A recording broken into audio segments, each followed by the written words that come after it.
கேப்பை நல்லா வச்சு கலக்குறீங்க.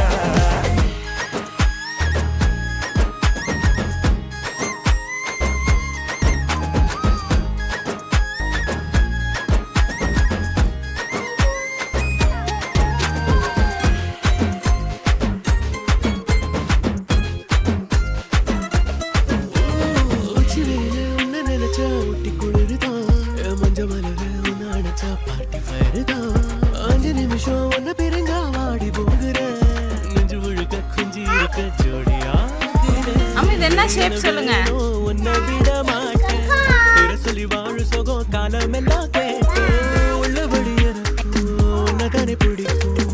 ஹார்ட் ஷேப்பா வந்துருக்கீங்களா?